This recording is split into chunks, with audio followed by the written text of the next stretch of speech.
Good morning, Shield Wall Nation. Yeah, there's a lot to go over today. So, here is your daily report. Before I get into it, you know what to do. Go down below, like, subscribe, hit that bell notification icon so you can get notified when I put videos like this or my other videos up. So, let's get into this.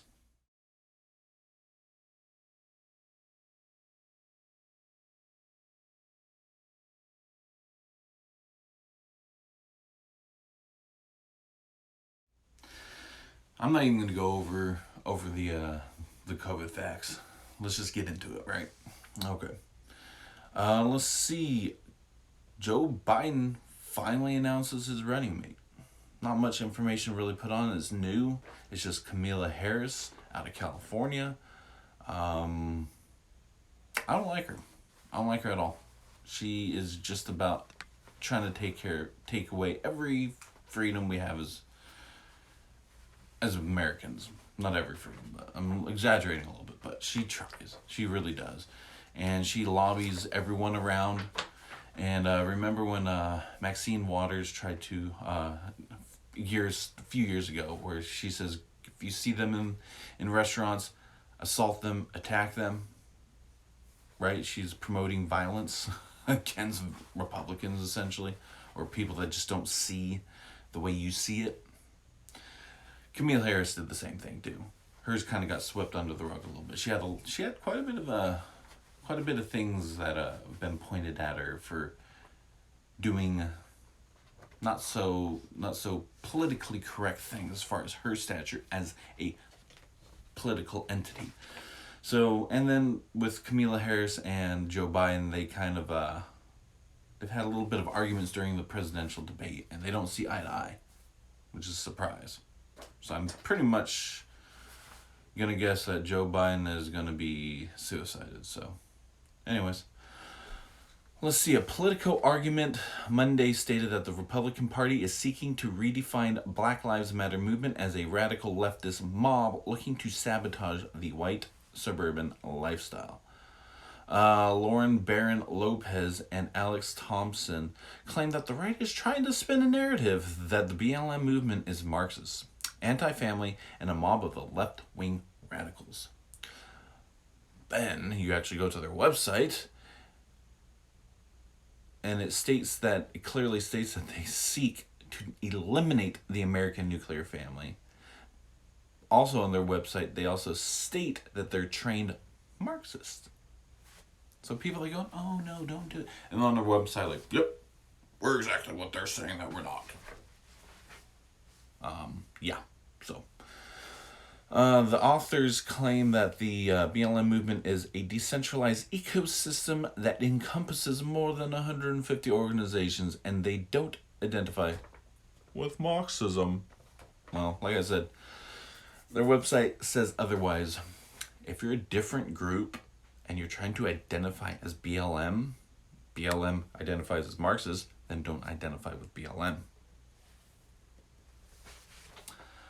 Fancy that. If you just think things might happen. Okay, Chicago had more than 100 people were arrested Monday morning following looting and attacks on police following rumors of a child being shot by officers in Southside Chicago on Sunday. The suspect was actually a 20-year-old who engaged in a shootout with officers. A prominent local Southside activist, Reverend Michael Fledger, said, "This is obviously very orchestrated, with caravans of vehicles reportedly continually dropping off more people in the area." So, with all these rumors of people being bussed into areas to cause riots, you gotta think. Who's paying for all these buses? Where are these people coming from? Because most protests are from locals going, I'm a local, I don't like this police doing this or this and that or whatever. They're literally bussing in people, destroying a city, and then bussing them out.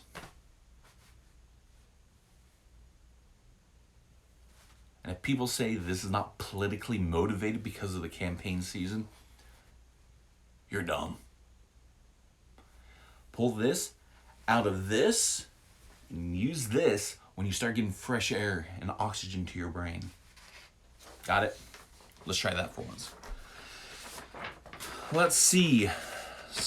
In Stone Mountain, an interview yesterday, Chris Hill, leader of the 3% security force, predicted that the far right and far left protests on 5th of August at Stone Mountain in Georgia will likely result in violence. Hill said that the violence will only be more prevalent as we go on with regards to Stone Mountain, because protests aren't gonna get along very well. The city of Stone Mountain has publicly urged people to stay away to minimize the impact of demonstrations. So, just gotta keep an eye on it. It's only a few days away. So, speaking of Stone Mountain and the group that found its notoriety or infamy or whatever, Not Effing Around Coalition's leader, Grandmaster Jay, issues a death threat. I'm surprised. Not. Against notable Black Lives Matter activist and suspected black supremacist Tariq Nasheed. In a recent live stream, Jay warned Nasheed is going to be a slow singing and flower bringing, and that Jay will put his butt in a grave if Nasheed continues criticizing him on social media. Nasheed has repeatedly labeled Jay as an established agent for not receiving any attention from law enforcement despite his inflammatory rhetoric. So, cool. If Tariq Nasheed says that he's an agent because of all these threats that Grandmaster Jay puts out, and Grandmaster Jay doesn't get any sort of legal ramification against him because of this, it's kind of proving Tariq Nasheed's what he's trying to say, his belief. I don't believe he's an agent. I really don't care if he is, because if he's an agent, he is probably the agent that went to the course and failed. Like the first guy that failed. But he learned a little bit. Like, I know this is a weapon. I don't know how it's used. But this weapon. Ball goes forward. The weapon has fired. First off, the guy had an old shotgun. Why are you using an example on an AR?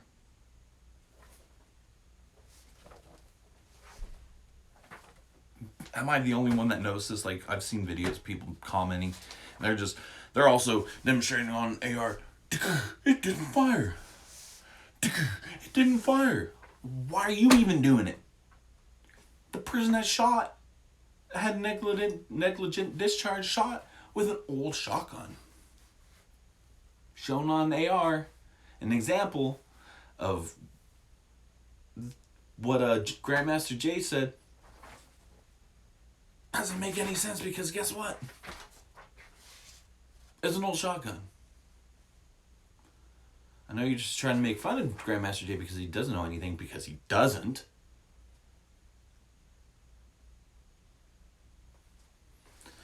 Anyways, I digress. We got more information to go through. So yeah, there's a lot of infighting between BLM and NFAC, and once again, just like the left proves, the left crumbles upon itself.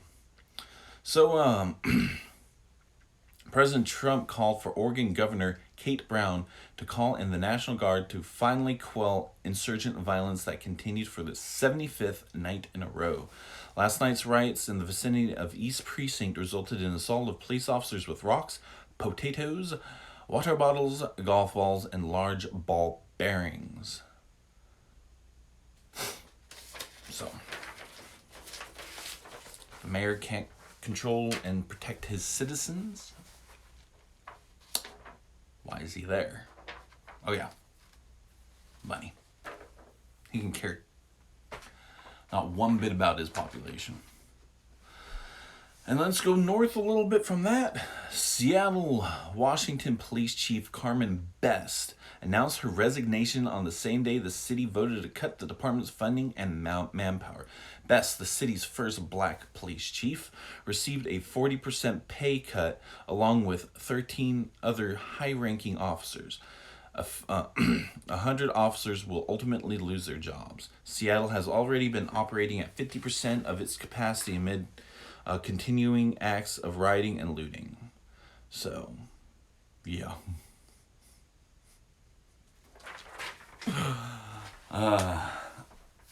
I'm probably never going to visit Seattle ever. Let's go to city where they have like one officer per square 3 miles. If you get assaulted, good luck. Nah, not going there. No. Been there. Pretty city. Not going there again. Okay. I don't know if you ever heard of this guy, but Zachary Clark pleads guilty yesterday to attempting to provide material support to the Islamic State of Iraq and al-Sham, which is also ISIS, as a willing recipient of instructions on bomb making and knife attacks, according to the Department of Justice. In late 2019, Clark disseminated propaganda intelligence for attacks on New York subway system and improvised explosives manuals in encrypted chat rooms for ISIS recruiting. So, yeah. So there's that guy. I vaguely remember this off the top of my head. I remember seeing something, or actually in one of my videos I mentioned something about this guy. So, he actually pled guilty. Who knows what's going to happen to him? I hope that he gets exactly what he deserves. And as you see across, and if you even watch the live feed, Donald J. Trump had to walk away from his podium during the press conference yesterday as after Secret Service agents shot a man during an altercation a block away from the White House. A 51-year-old male reportedly told a uniformed USSS, United States Secret Service officer, he had a weapon and sprinted towards the officer while he drew an object from his clothing.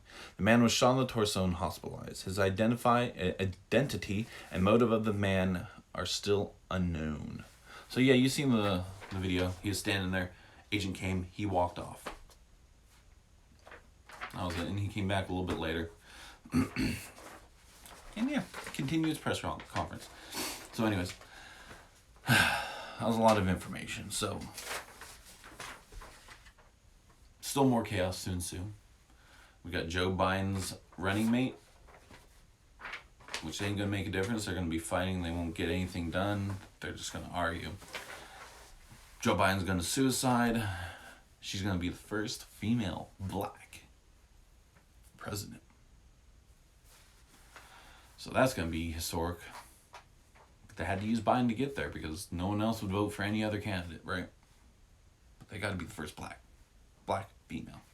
To show diversity amongst the Democrats' horrible history of not showing diversity. I'm calling it. There's going to be a suicide or assassination attempt constructed by the Democratic Party. I'm calling it right here. Right here. So anyways, I hope you all have a good day. Stay strong. Stay resilient. Shield wall